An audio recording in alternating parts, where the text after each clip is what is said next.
네, 이 구원의 서정에 있어서 우리에게 여전히 남겨진 이 난제에 대해서 우리가 함께 살펴봤습니다.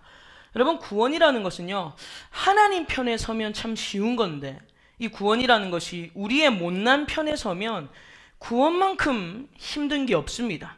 그래서 여러분, 우리는 우리의 이 연약하고 못난 우리 자신들을 바라보다가 내가 이러다가 구원에 탈락되는 건 아닌가, 이런 노심초사를 하면서 살아갈 때가 참 너무나도 많다라는 거죠. 여러분, 우리가 그러한 지난 시간 함께 살펴봤던 이 난제들 앞에 오늘부터 시작되는 본문은요, 이 31절부터 시작되는 이 말씀은요, 바울이 우리가 신앙생활하면서 구원 부분에 있어서 가졌던 난제에 있어서 확실한 결론을 내어주는 것이 오늘 본문으로부터 시작되는 말씀이라고 할 수 있겠습니다. 여러분, 바울이 이처럼 많이 수고를 하고 있어요. 로마서를 보면 어떻게든 사람들을 이해시키고자 참 많은 수고를 하는 것을 보게 되는데, 바울이 이 같은 수고를 하고 있는 것은요, 그가 단순히 신학자가 아니라 목회자였기 때문입니다. 이 바울은 자신이 목회자의 심정으로 지금 성도들에게, 특히 이 로마에 있는 자생적으로 발생한 그 그리스도인들에게 그들의 신앙이 비록 환경이 어렵고 힘들어도 그들의 신앙이 흔들리지 않기를 간절히 바라는 그 아비와 같은 마음으로 이 로마서를 써내려가고 있다라는 것을 우리가 기억해야 된다라는 것입니다. 바울은요, 서신서를 쓸 때마다 제가 느끼는 것이 뭐냐면, 그냥 자신의 지식을 자랑하려고 편지를 쓴 게 아니라는 거예요. 자신의 완벽한 논리를 사람들에게 보여주려고, 자신의 이 필력을 사람들에게 느끼게 하려고 서신서를 쓴 게 아니라, 지금 바울의 심정은 교회들마다 간절한 마음으로 편지를 쓰는 것은 그들의 환경이, 그들의 상황이 지금 예수 믿기 너무 힘들어도 그 가운데서 흔들리지 않는 신앙을 소유하기를 간절히 바라는 마음에서 최선을 다해서 구원의 의미를 알게 하려고 애를 쓰고 있다는 거예요. 아비의 마음으로, 그 마음으로 편지를 쓰고 있다는 겁니다. 그래서 우리가 성경 한 구절을 같이 한번 찾아보겠습니다. 고린도전서 4장의 말씀을 같이 찾겠습니다. 고린도전서 4장 14절에서 15절의 말씀을 같이 보겠습니다. 고린도전서 4장 14절에서 15절, 267페이지 성경. 자, 같이 읽겠습니다. 내가 너희를 부끄럽게 하려고 이것을 쓰는 것이 아니라 오직 너희를 내 사랑하는 자녀같이 권하려 하는 것이라.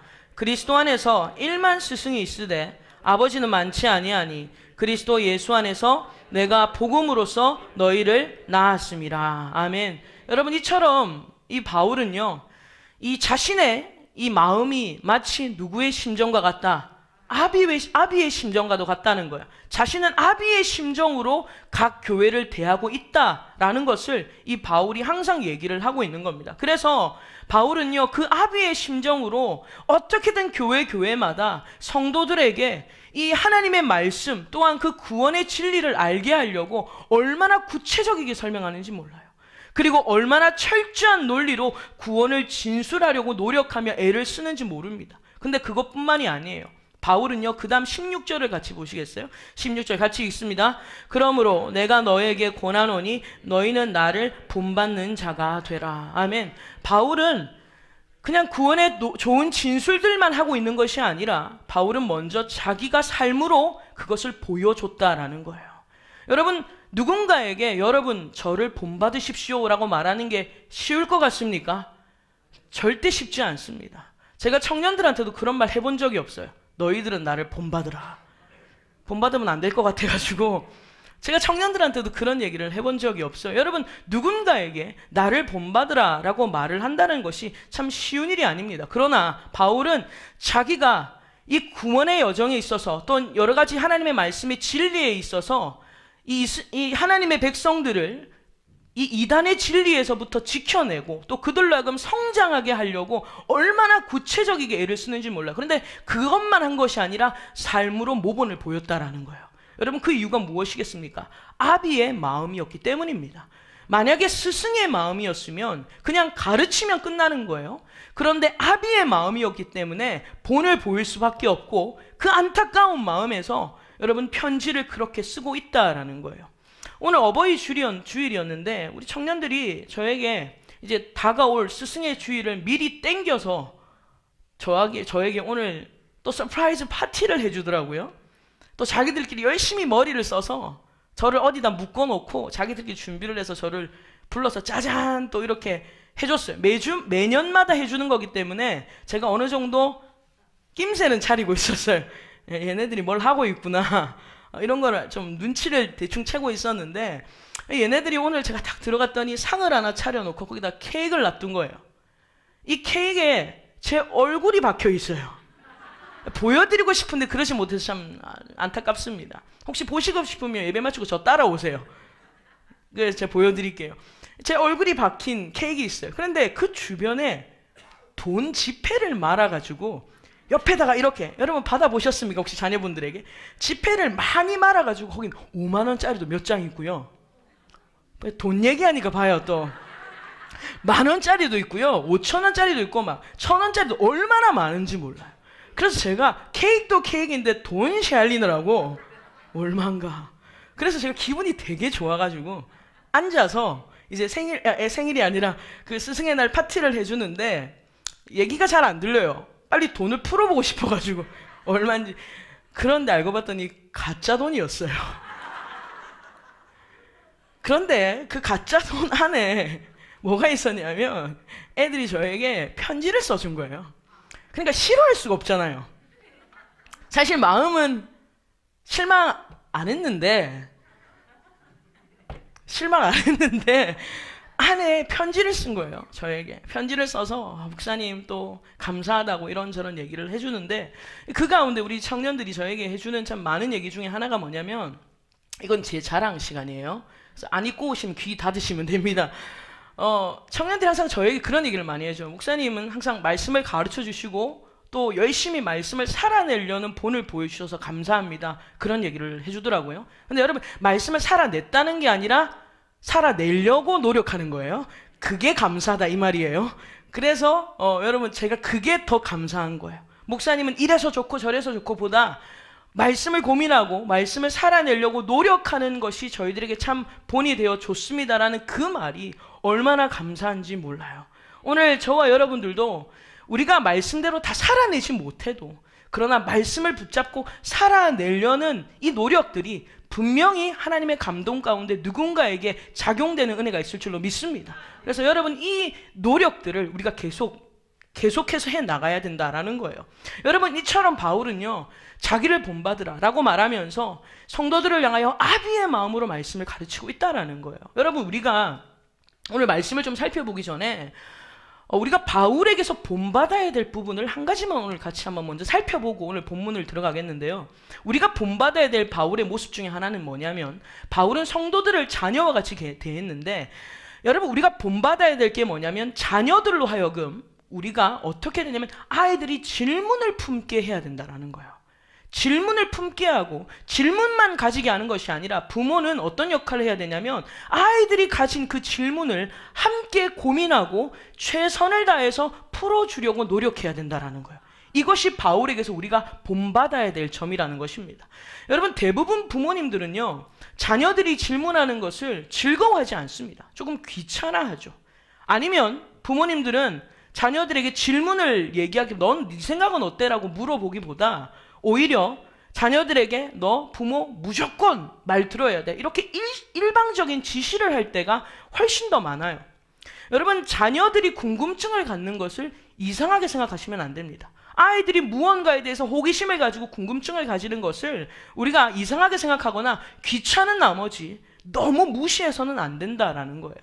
아이들로 하여금 좋은 질문을 할 수 있는 사람으로 키울 필요가 있다라는 것입니다. 일본의 뇌과학자인 모기 게니치로라는 사람이 있습니다. 이름이 모기예요. 이 모기 게니치로라는 사람이 쓴 책이 있는데요. 책 제목이 뭐냐면 좋은 질문이 좋은 인생을 만든다라는 것입니다. 좋은 질문이 좋은 인생을 만든다. 그 책에서 이 저자가 무슨 얘기를 하고 있냐면, 질문의 힘이 뭐냐면, 우리가 질문을 해야 되는 이유가 뭐냐면, 이 질문이란 지금 자신이 처한 상황이나 자기 자신을 크게 바꾸는 힘이라는 거예요. 여러분의 처한 상황과 여러분 스스로를 바꾸려면요, 여러분 스스로에게 질문을 하셔야 돼요. 많은 질문들을 해야 돼요. 그리고 또한 질문이란 현재의 상황을 극복하고 앞으로 나아가려는 사람에게서 나오는 것이다 라고 그렇게 얘기를 합니다. 별로 내가 전진하고 싶지 않는 사람들은요, 내 삶에 있어서 이렇게 앞으로 나아가려는 마음이 없는 사람은 자기 삶에 있어서 별로 질문을 던지고 싶지 않아요. 귀를 닫아버립니다. 그냥 생각을 차단시켜버려요. 그러나 내가 지금 이 어렵고 힘든 상황이지만 이 힘든 상황을 내가 어떻게 극복할 수 있을까? 어떻게 이 상황들을 전진해 나갈 수 있을까를 고민하는 사람들은요, 자기 스스로에게 질문을 한다라는 거예요. 여러분, 물론 아이들이 때로는 말도 안 되는 질문을 할 때가 있어요. 특히 이제 저희 조카 나이만 되면요, 단골 질문이 뭐냐면 이거 뭐야? 그리고 이거 어때? 이 질문이 끝이 없어요. 별로 궁금해하는 것 같지도 않는데 그냥 말 붙이려고 이거 뭐야? 그리고 마트 가면 항상 저한테 간을 본다고 했잖아요. 고모 이거 어때? 그 말은 뭐예요? 사내라는 거예요. 이거 어떠냐고 제 간을 봐요. 그래서 제가 오케이 하면 그대로 던지는 거예요. 이제 이거 계산하라고. 계산대 위에 던지는 겁니다. 계산하라고. 그래서 이거 뭐야와 이거 어때의 질문으로 지금은 끝나지만 모르겠어요. 지금 또 이제 한번 올라가면 또 업데이트가 되어 있을런지 모르겠는데, 여러분, 아이들의 질문이 참 우리가 이해할 수 없는, 어떻게 보면 되게 귀찮은 말도 안 되는 질문일 수 있는데, 여러분 생각해 보세요. 처음부터 좋은 질문하는 사람 있습니까? 없어요. 처음부터 아이들이 좋은 질문을 하는 아이들은 없다라는 거예요. 오늘 저와 여러분들은요, 아이들이 좋은 질문을 할 수 있는 아이들이 될 수 있도록 본을 보이셔야 되고, 그리고 아이들이 궁금해하는 것을 너 혼자 해결해봐 라고 하기보다 함께 풀어주는 노력들이 필요하다라는 것입니다. 그래서 저는요, 곰곰이 생각을 해봤어요. 좋은 목회자가 어떤 사람일까에 대해서 참 많은 고민을 하게 되는데요, 이 좋은 목회자는 성도들의 고민을 함께 풀어주는 자라고 생각이 되어졌습니다. 물론 저 같은 경우에는 좋은 목회자가 되려면 아직 한참은 멀었어요.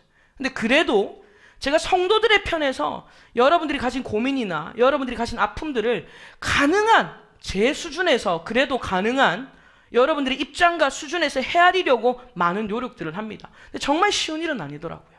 정말 쉬운 일은 아니에요. 그러나 제가 그 과정을 통해서 저에게 얻어지는 유익이 얼마나 많은지 몰라요. 그 과정을 통해서 제가 하나님의 말씀을 보는, 성경을 보는 폭이 점점점 넓어지는 것을 경험합니다. 특히 제가 설교를 준비할 때 제 스스로에게 다양한 질문들을 저는 많이 던져요.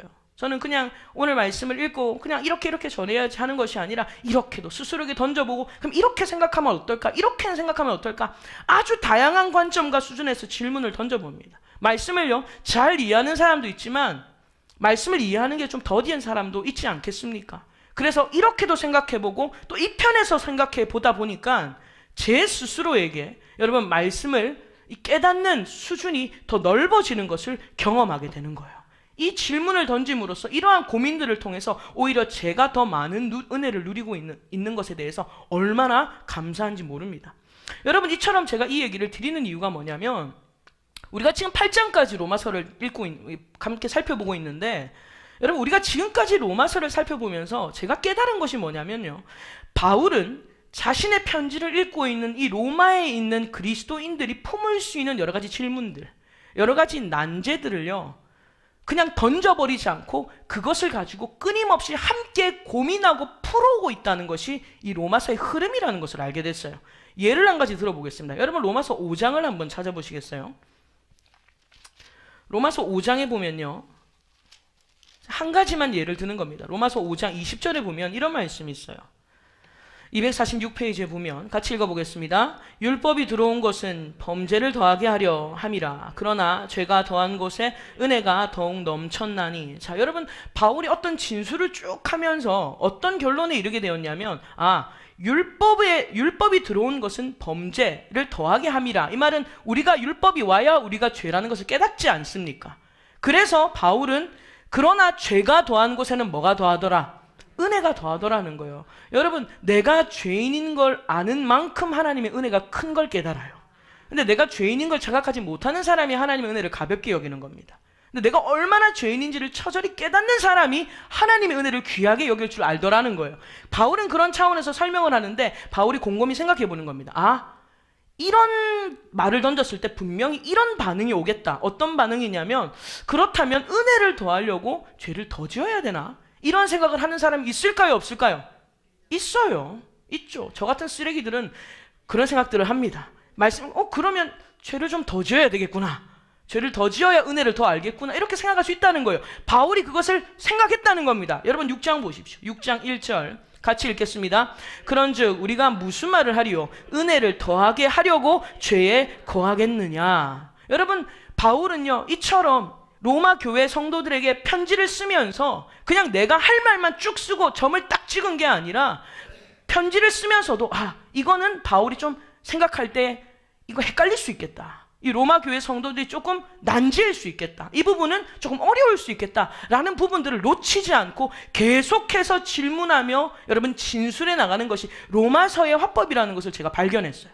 로마서를 읽는 가운데 바울이 계속해서 그러한 부분들로 다양한 시각들로 질문하면서 또 질문한 것을 구약의 성경들을 증언으로 삼아서 대답하는 형식이 이 로마서 안에서 얼마나 많이 발견되고 있는지 모릅니다. 여러분, 오늘 본문도 마찬가지예요. 우리가 지난 시간에 로마서 8장 30절을 보지 않았습니까?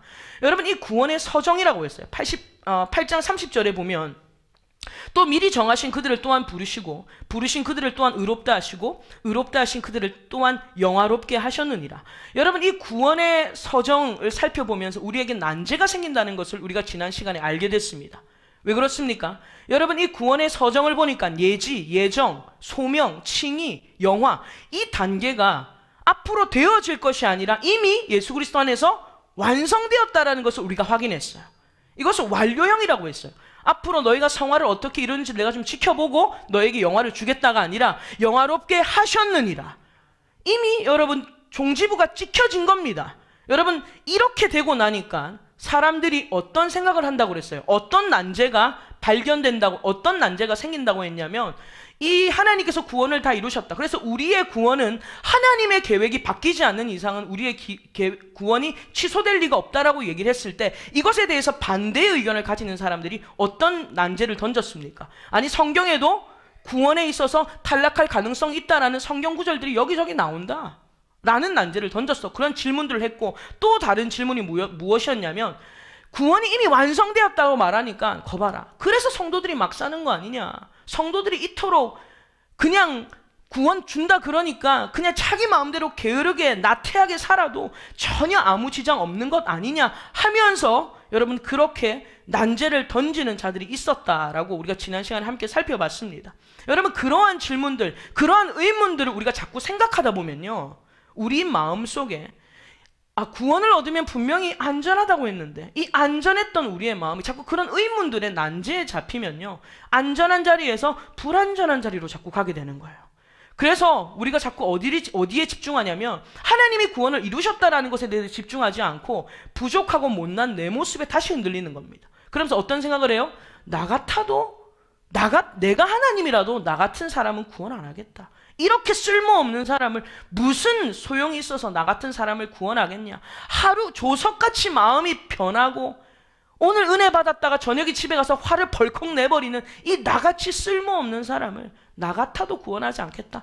이러한 여러분 절망과 실망의 나락에 빠져들 때가 있다라는 것입니다.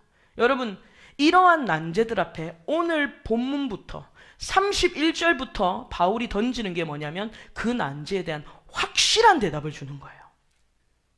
여러분, 로마에 있는 교회들도 30절까지 읽으면 그런 고민들이 왜 안 들었겠습니까? 30절까지 읽고 났을 때 그런 고민이 들었겠죠. 하나님이 다 이루셨다 하면 그러면 우리 구원은, 우리 이루어야 될 성화는 뭔가라는 고민을 할 때에 31절부터 바울이 그것에 대한 해답을 내리고 있다라는 겁니다. 오늘 31절을 같이 한번 읽어보겠습니다. 오늘 본문이 31절 같이 읽습니다.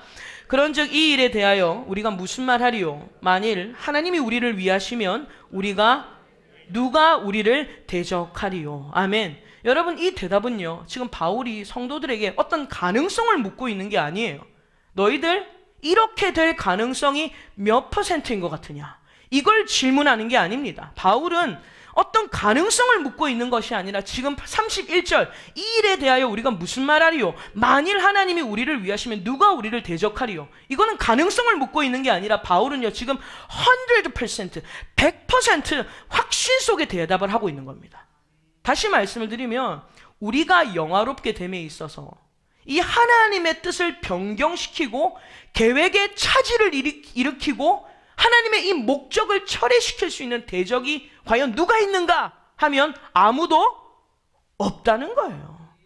그것을 확답을 우리 가운데 주고 있다는 겁니다. 그래서 그 확답이요 39절까지 계속되는 거예요. 어떤 것도 하나님의 계획하심에 차질을 일으킬 수 없느니라. 어떤 것도 하나님의 목적을, 하나님의 계획에 여러분 차질을 줄 수 없다라는 것을 거듭거듭 39절까지 31절부터 39절까지 계속 얘기를 하는 거예요. 여러분 왜 이렇게 반복하는 줄 아십니까? 우리는 너무 자주 잊어버려요. 하나님이 나를 사랑하신다는 사실, 주님이 나를 구원하셨다는 사실을 너무 자주 잊어버려요. 그래서 우리의 신앙이요 늘 왔다 갔다 하는 겁니다. 그래서 바울은요 31절부터 39절까지 거듭거듭 반복하며 강조하는 이유가 잊지 말라는 거예요. 하나님이 우리를 위하시면 아무도 우리를 대적할 자가 없다. 아무도 하나님의 계획을 취소할 자가 없다라고 바울은 확신 속에 얘기하고 있는 것입니다. 여러분 신앙생활이 쉽지 않으시죠? 이 신앙생활이 쉽지 않은 이유가 뭐냐면요, 우리의 삶을 넘어뜨리는 요소가 너무 많아요. 우리의 삶을 유혹하고 넘어뜨리는 요소가 너무 많습니다. 우리가 아무리 신앙생활을 잘하려고 노력하고 아무리 잘하려고 애써도 세상이 우리를 가만두지 않습니다. 여러분 지금 이 시간 한번 생각해 보세요.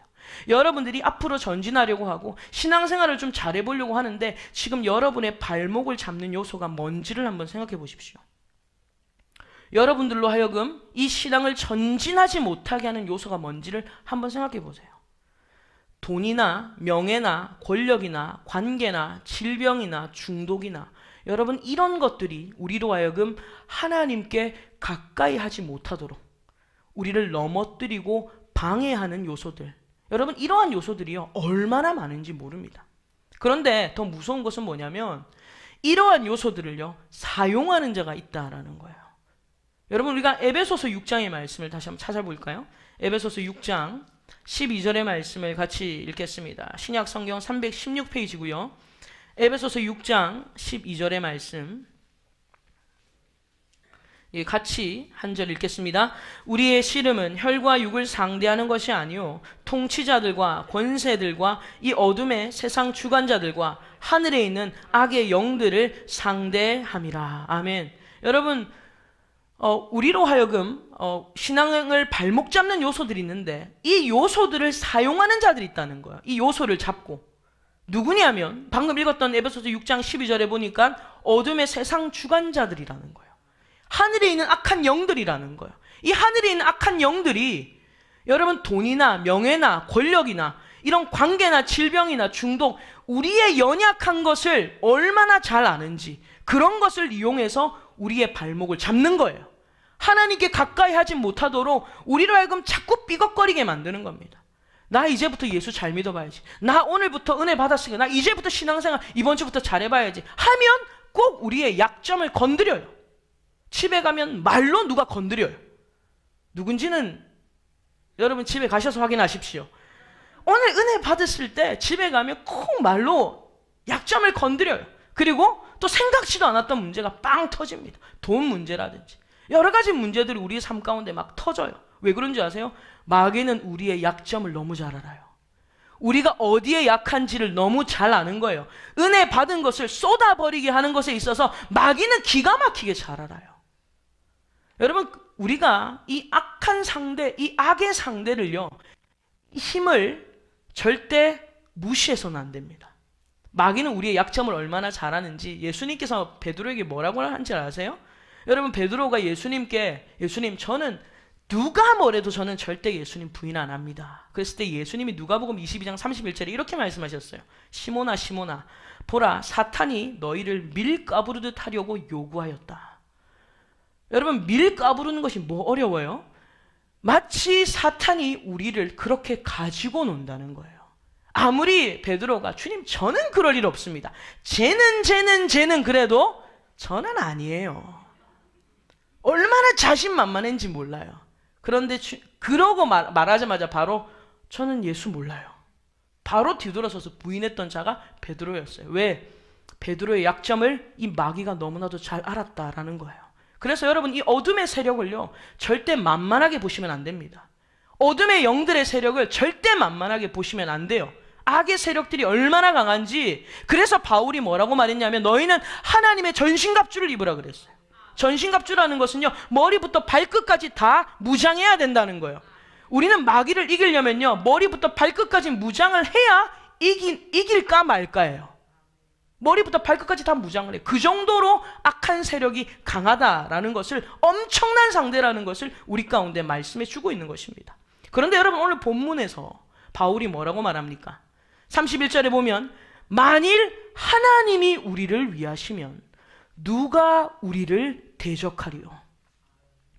여러분, 세상이 엄청난 힘을 가지고 있다고 말씀을 드렸어요. 그러나 세상의 어떤 강력한 힘도 하나님을 이길 수가 없다는 겁니다. 하나님을 이길 수가 없어요.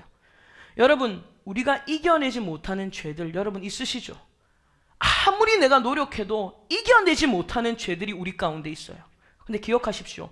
여러분이 평생을 투자해서 이겨내지 못하는 죄를요, 주님이 단번에 해결하셨다라는 거예요. 여러분 믿으십니까? 우리는 그렇게 연약한 존재. 우리는 내 죄 하나도 이기지 못해요. 우리는 내 죄 하나도 이기지 못해서 이토록 힘이 드는데, 하나님은요, 나의 죄가 아니라 온 인류의 죄를, 그리고 우리의 과거와 현재와 미래의 모든 죄를 담당하시고 해결하셨다라는 거예요.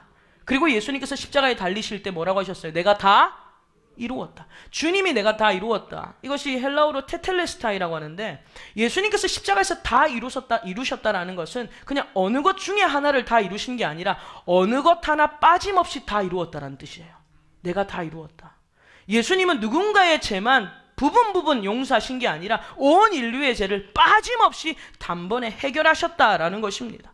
여러분, 우리의 죄가 작아서 하나님이 감당하신 게 아니라, 여러분, 그 하나님은요, 그 많고 많은 우리의 죄보다 하나님이 더 크시다라는 거예요. 하나님의 크심을 보는 거예요. 여러분, 하나님의 크심을 모르겠으면 여러분의 죄를 한번 보세요. 여러분 죄 못 이기잖아요. 우리 죄 못 이겨요. 그런데 하나님은 그 죄를 단번에 해결하셨다라는 거예요. 왜? 죄보다 더 크시기 때문에. 하나님이 더 크시다라는 거예요. 그래서 요한일서 4장 4절에 보면요, 이런 말씀이 있어요. 자녀들아, 너희는 하나님께 속하였고 또 그들을 이기었나니 이는 너희 안에 계신 이가 세상에 있는 자보다 크심이라. 할렐루야. 여러분 안에 계신 하나님은요, 세상의 어떤 이보다 더 크신 하나님이시다. 이것을 지금 우리에게 계속 얘기하고 있는 거예요. 어느 누구보다, 어떤 피조물도 하나님보다 큰 자가 없고 하나님을 이길 자가 없다라는 거예요. 여러분, 이것이 관념이 아니라 여러분의 실상 가운데 믿어지는 은혜가 있기를 주님의 이름으로 축원합니다. 여러분, 그런데 그 하나님, 우리의 죄도 이기시고 세상에 어떤 이보다 크신 하나님이요, 바울이 뭐라고 말합니까? 그 하나님이 누구를 위하신가 하면 우리를 위하신대요. 그 크신 하나님이 다른 사람이 아니라 우리를 위하신다라고 말하고 있는 거예요. 여러분, 우리가 누굽니까? 하나님이 예지하시고 하나님이 예정하시고 우리를 부르셔서 아무 공로 없이 예수 그리스도로 말미암아 우리를 의롭다 칭하여 주신 자들, 그런 우리들을 주님께서 위하여 주신다라는 거예요. 여러분, 지금 인류가, 이 전 세계 인구가 77억이 넘더라고요. 이 77억이 넘는 사람들 가운데서 하나님의 관심이 어디에 있는 줄 아십니까? 아무리 세상에 많은 사람이 있어도 하나님의 관심은요, 하나님의 사랑을 받은 자들, 그의 뜻대로 부르심을 입은 자들에게 하나님의 관심은 가 있는 거예요. 여러분, 물론 하나님은 공의로우시기 때문에 의인이나 악인에게 다 동일하게 비를 주시고 햇빛을 주십니다. 그러나 하나님의 관심은 하나님이 사랑하는 자들에게 있다는 거예요. 그리고 하나님이 부르신 자들에게 하나님의 관심이 있다라는 겁니다. 우리가 먼저 요셉을 한번 생각해 보면요, 여러분, 이 요셉에 대해서 정말 우리가 많이 들었지 않습니까? 여러분, 요셉은 이 형들의 시기와 또 질투 때문에 애굽의 노예로 팔려갑니다. 근데 그런 어려움이 끝이 아니었어요. 그곳에서 또 감옥 생활을 해야 되는, 억울한 누명으로 감옥 생활을 해야 됐어요. 그런데 여러분, 하나님의 관심이 어디에 있었냐면 요셉에게 있었다는 거예요. 아무리 애굽에 많은 사람이 있어도 하나님의 관심은 요셉에게 있었다라는 거예요. 그래서 하나님은 요셉을 위하여 주셨어요. 요셉과 함께 하여 주셨습니다. 그래서 여러분, 하나님께서 요셉을 위하여 주셨기 때문에 그 어려움 속에서도 요셉은 함몰되지 않는 거예요. 그 고난 속에 함몰되지 않는 겁니다. 그 고난 앞에 쉽게 굴복하지 않는 거예요. 왜냐하면 그 어려움 속에서도 하나님이 나를 위하신다. 하나님이 나와 함께 하신다. 여러분, 이것을 요셉이 알았기 때문이라는 거예요. 그런데 우리가 어려움 속에서는 그렇다고 칩시다. 근데 이제 요셉이 시간이 지나서 총리가 되지 않습니까? 권력을 가지는 자가 됐다라는 거예요. 그런데 여러분, 그 권력을 가졌을 때 마침 요셉 앞에 누가 등장을 하냐면 자기를 노예로 팔아넘겼던 형들이 등장을 하는 겁니다. 여러분, 여러분들을 한 10여 년 전에, 20여 년 전에 여러분 제대로 뒤통수 친 사람을 만났다고 생각해 보세요. 여러분 지금 생각만 해도 열받으시죠? 10년 전에 내 속을 빡빡 긁어놨던 사람들, 여러분 그 사람을 10년 후에 만났어요. 여러분, 이 요셉이 총리가 됐을 때는요, 그 형들 앞에 섰을 때 피가 거꾸로 솟는 것 같은 그런 힘듦이 있지 않았겠습니까? 우리 같으면. 그런데 그 가진 권력을 가지고 형들을 감옥에 쳐넣을 수도 있음에도 불구하고, 형들에게 복수를 할 수 있음에도 불구하고 오히려 요셉이 취한 태도가 뭐였냐라는 거예요. 우리가 창세기 45장을 같이 한번 찾아보겠습니다. 창세기 45장. 하나님이 우리를 위하시는 삶을 살아갈 때 여러분 우리의 자세를 한번 보십시오. 창세기 45장 그리고 5절의 말씀을 한 절 같이 읽겠습니다. 구약성경 72페이지입니다. 72페이지 5절 같이 읽습니다. 당신들이 나를 이곳에 팔았다고 해서 근심하지 마소서, 한탄하지 마소서. 하나님이 생명을 구원하시려고 나를 당신들보다 먼저 보내셨나이다. 아멘. 자기를 감옥에 쳐넣는, 그리고 애굽의 노예로 팔아넘긴 이러한 상황 가운데서 얼마나 힘들고 어려웠겠어요. 근데 그럼에도 불구하고 요셉은 권력을 가졌던 그가 그 권력을 쓸 수 있음에도 불구하고 뭐라고 고백했습니까? 당신들이 나를 이곳에 팔았다고 해서 오히려 형들을 향해서 근심하지 마라, 니 탓하지 마라, 한탄하지 마라 그러는 거예요. 그러면서 뭐라고 합니까? 하나님이 생명을 구원하려고 나를 당신들보다 먼저 보내셨다라는 거예요. 이게 무슨 말이에요? 내 인생을 좌지우지하는 것은 너희들이 아니라 하나님이라는 거예요. 내가 비록 고난당했지만 이 고난을 당한 것은 너희들 때문이 아니라 하나님이 내 삶을 위하시기 때문이라는 거예요. 그래서 결국 여러분 이 요셉에게 그 권력을 허락하셨지 않습니까? 그러나 요셉은요, 자신이 어려울 때도, 자기가 어려울 때도 자기를 위하는 하나님이 계심을 믿었고, 뿐만 아니라 권력을 가졌을 때도 그 권력에 휘둘리지 않고 그 권력보다 더 크신 하나님을 두려워하는 경외심이 있었다라는 거예요. 여러분, 우리는 힘들 때 하나님 앞에 매달릴 줄 알잖아요. 하나님, 제발 제 형편을 좀 돌아봐 주십시오. 제 상황을 좀 돌아봐 주십시오 하면서 하나님께 매달릴 줄 알아요. 그런데 막상 물질이 주어졌어요. 막상 기도 제목이 응답이 됐습니다. 그러면 우리는 어떻게 합니까? 그냥 안면 몰수하는 거예요. 이게 마치 내 노력으로 됐냐? 내가 40일 금식 기도를 했거든. 내가 작정 기도를 했거든. 전부 다 내 공로가 되어 있어요. 오늘 저와 여러분들은 우리가 공부할 때도 우리가 돈이 없거나 또는 우리가 기도 응답을 받아서 우리의 삶 가운데서 여러 가지 응답이 주어졌을 때도 이 모든 것이 하나님이 나를 위하셨다는 것을 기억하셔야 돼요. 그게 흔들리지 아니하는 일체의 비결을 배우게 된다라는 것입니다. 여러분, 우리가 한 사람을 더 생각해 보면 다윗의 경우를 한번 생각해 보겠습니다. 여러분, 다윗도 이 요셉만큼 만만치 않는 고난의 연속이었어요. 특히 다윗은요, 도망을 많이 다니는 인생이었는데요. 다윗이 언제 도망을 갔냐면 사울의 시기 때문에 수년을 쫓겨다닙니다. 그것뿐만 아니죠. 나중에 자신의 아들 압살롬이 반역을 해서 또 쫓겨다니는 신세가 되었다라는 거예요. 여러분, 이 다윗이 사울에게 쫓겨다닐 때 여러분, 다윗이 잘못한 일이 있어요, 없어요? 없어요. 사울에게 쫓겨다닐 때 다윗이 사울에게 잘못한 일이 하나도 없습니다. 억울하잖아요. 너무너무 억울하죠. 근데 그럼에도 여러분, 다윗은요, 자신을 향해서 화살을 쏘고 자신을 향해서 여러분 검을 드는, 총을 드는, 창을 던지는 사울에게 다윗은 복수를 하거나 단 한 번도 그에게 화살이나 창을 던지지 않았다라는 거예요. 심지어 자기가 든 검으로 이 사울의 옷자락을 끝을 조금 벤 것만으로도 자신이 얼마나 괴로워했는지 몰라요. 다윗이 그것 때문에 너무너무 괴로워했습니다. 왜냐하면요, 다윗은 하나님이 자신을 위하기 때문에 내가 굳이 복수하지 않아도, 내가 화살을 쏘지 않아도 하나님이 나를 위하시기 때문에 그분이 해결해 주실 것을 믿었다라는 거예요. 여러분, 만약에 복수할 일이 있으면 누가 여러분들을 해코지하고 누가 여러분들에게 억울한 소리 하면 우리는 가만 안 있잖아요. 우리는 2배로 갚아주죠. 성경은 눈을 눈으로 갚으라고 했는데 우리는 눈을 눈으로 안 갚아요. 눈을 눈과 이로 갚습니다. 눈도 뽑고 이도 뽑아야 속이 시원하잖아요. 성경은 눈은 눈으라고 했는데 그것도 우리는 안 돼요. 더 억울해서 그냥 그 분이 풀릴 때까지 갚아줘야 돼요. 그런데 여러분, 다윗은 자기를 향하여, 아무 잘못 없는 자기를 향하여 화살을 던지는 사울을 향하여 단 한 번도 화살을 던지지 않았다라는 거예요. 왜냐하면 하나님이 나를 위하시기 때문이라는 거야. 이 억울함 주님 아신다라는 거죠. 여러분, 한 번 더 경우를 생각해 보면 다윗이 자신의 아들, 자기의 죄 때문에, 이 다윗이 자신의 죄로 말미암아 자신의 아들 압살롬에게 반역을 당하는 경우가 생기지 않습니까? 여러분, 그때 도망을 치는 사건을 우리가 조금 살펴보겠습니다. 사무엘하 16장을 찾아보세요. 사무엘하 16장입니다.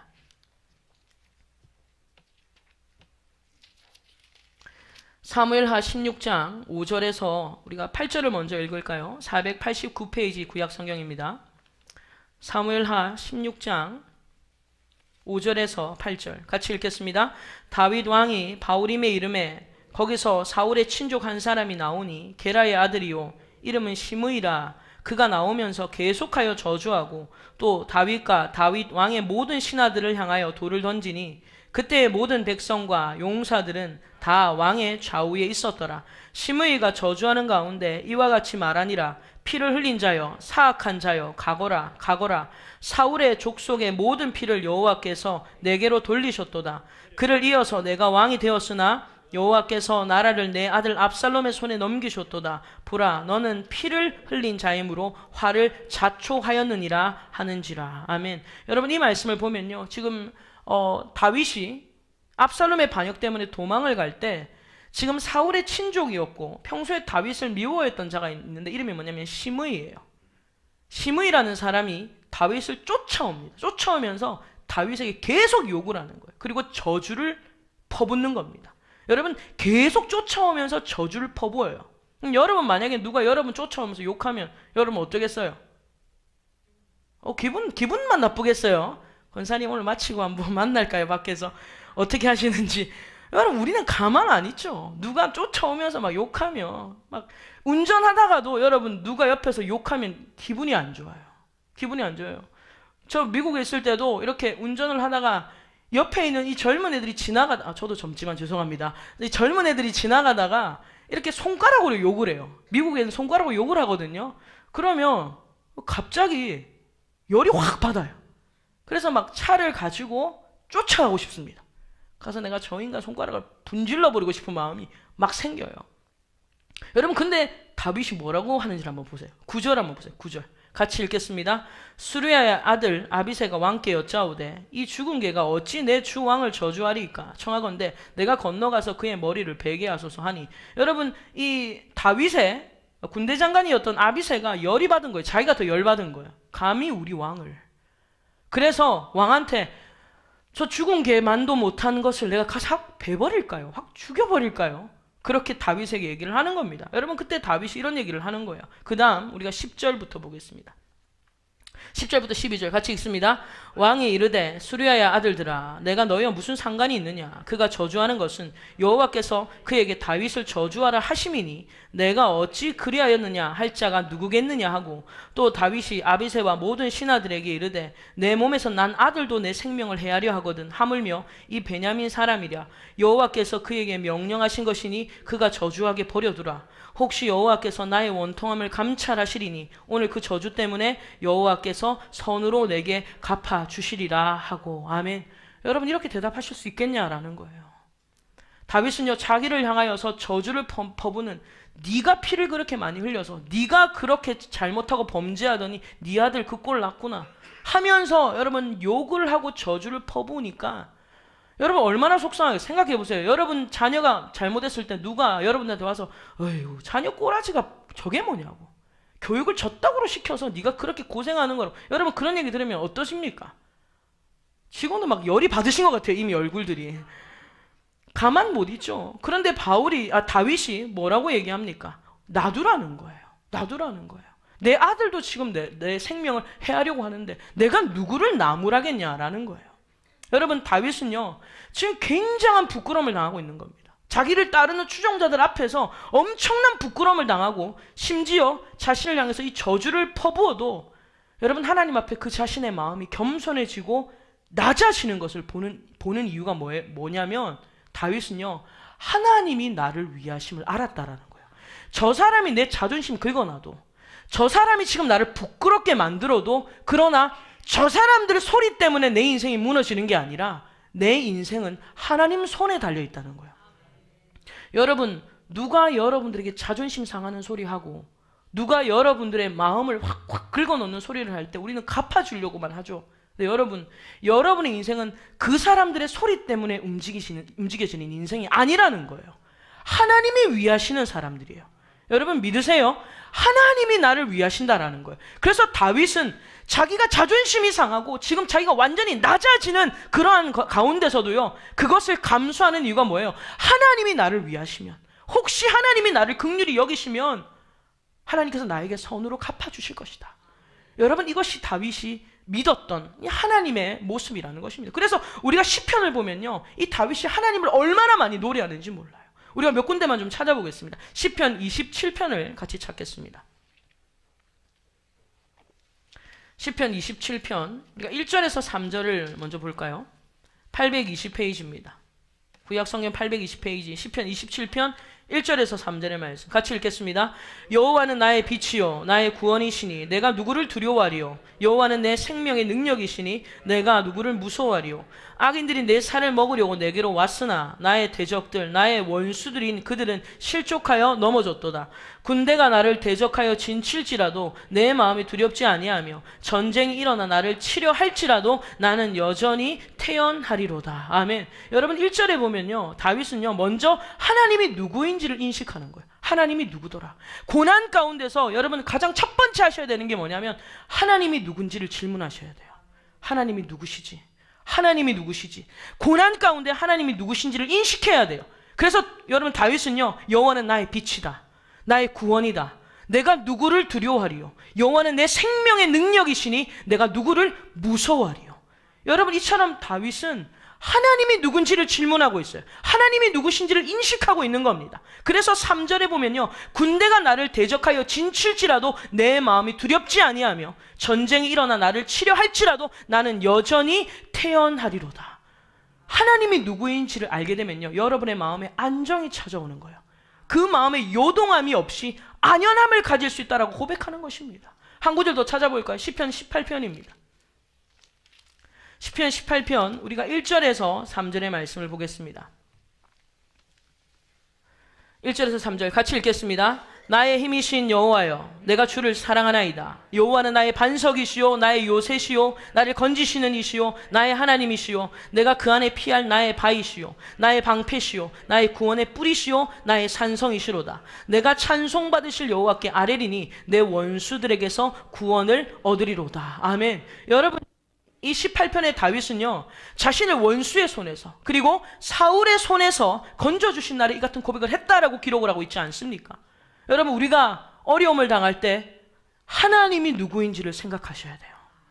하나님이 어떤 분이신지 세상을 이기신 하나님을 생각하셔야 될 줄로 믿습니다. 그래서 여러분 다윗은요 뭐라고 고백합니까? 나의 힘이신 여호와요.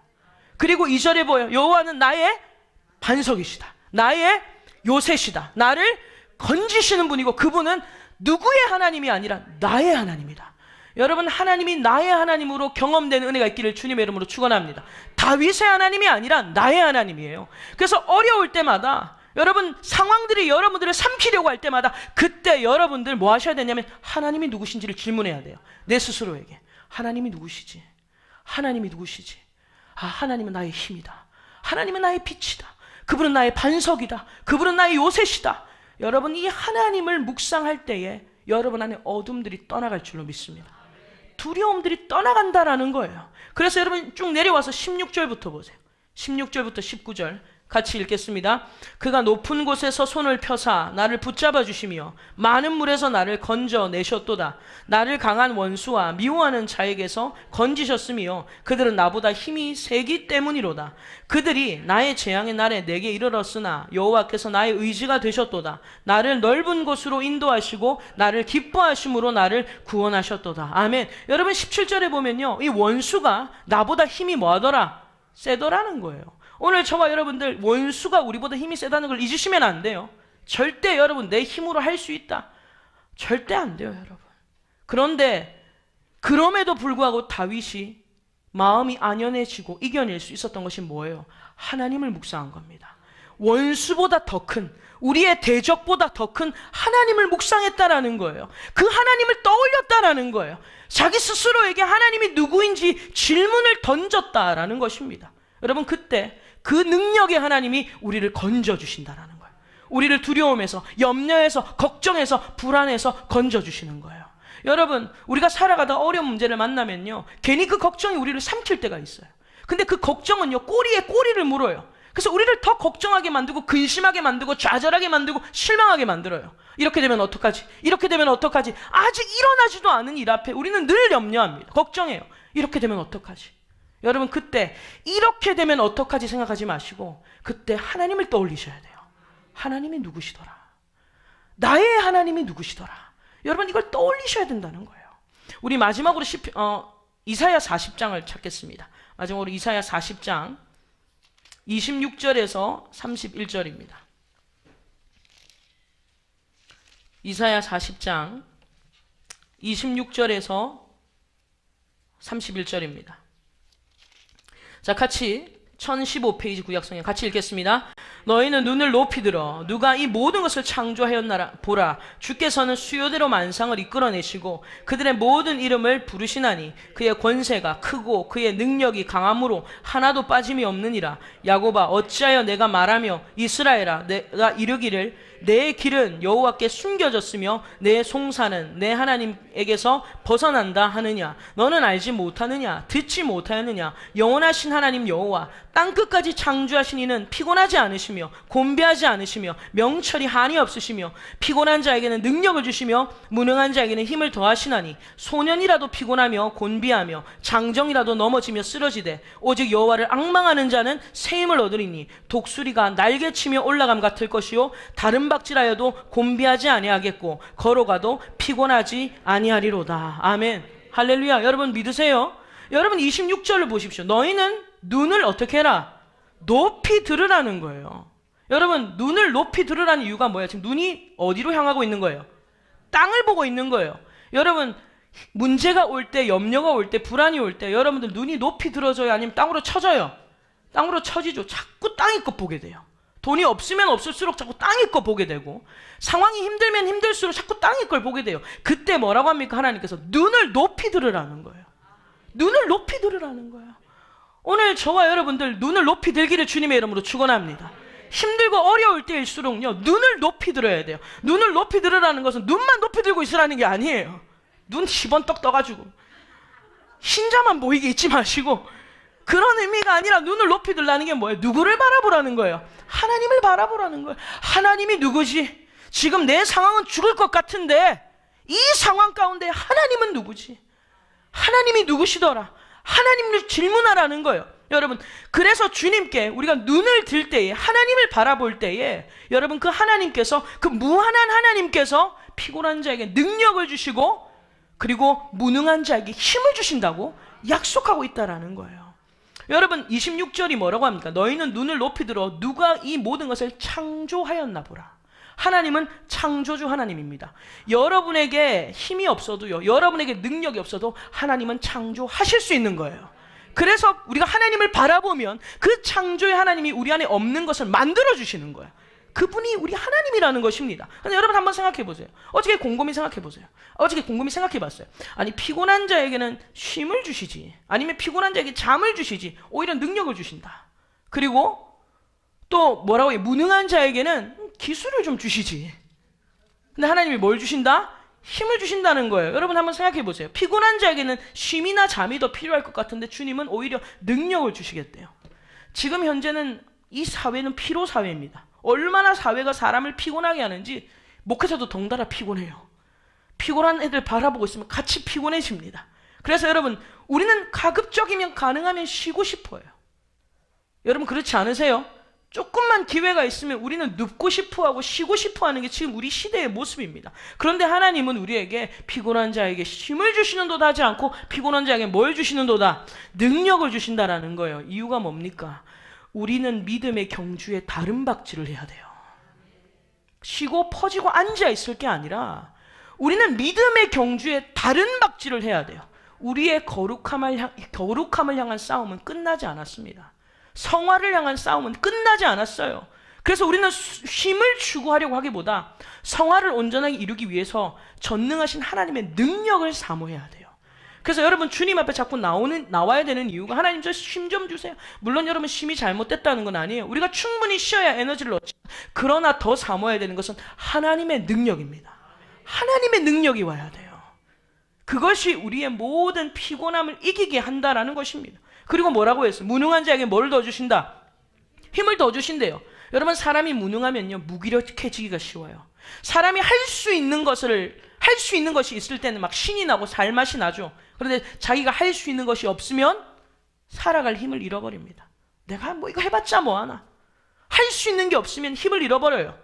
하나님은 무능한 자에게 어떤 뛰어난 기술을 주시면 좋은데 힘을 주시는 이유가 뭐냐면 하나님이 주시는 힘으로 일어나서 스스로 기술을 연마하라는 거예요. 하나님이 주시는 힘으로. 그냥 가만히 앉아가지고 주님 이거 주시고 저거 주시고 하지 말고 주님이 힘 주시면 그 주시는 힘으로 여러분 우리 편에서 수고할 거 하라는 거예요. 그것을 우리 가운데 말씀하고 있는 겁니다. 여러분 이처럼 성화는요 우리를 위하시는 하나님의 도우심 가운데 우리가 이루어 가야 되는 것인 줄 믿습니다. 여러분 오늘 말씀을 정리하면서 이 세상을 창조하신 하나님이 우리를 위하신다는 걸 기억하셔야 돼요. 어느 대적도 이길 수 없는 그 하나님이 저와 여러분들을 위하신다는 것을 기억해야 돼요. 그래서 우리가 우리 삶 가운데 여러 가지 난제를 만나고 여러 가지 문제를 만나고 여러 가지 어려움을 만날 때에 여러분 기억하셔야 돼요. 하나님이 누구신가? 눈을 높이 드셔야 됩니다. 여러분 믿으세요? 그래서 저도 걸어갈 때 보면요 이렇게 땅 보고 걸어갈 때가 많아요. 근데 의식적으로 위를 쳐다보려고 해요. 그러면 하늘의 별도 보이고 이 천지도 보이고 여러분 위를 바라보는 것은 결국 우리 마음속에 하나님을 그리는 거고 그 하나님이 누구인지를 질문함으로 말미암아 하나님의 능력과 힘입는 것인 줄 믿습니다. 그래서 옆에 혹시 같이 가시던 분이 어깨가 축 처지고 고기가 툭 떨어져 있으면 가서 등을 좀 토닥토닥 거려주면서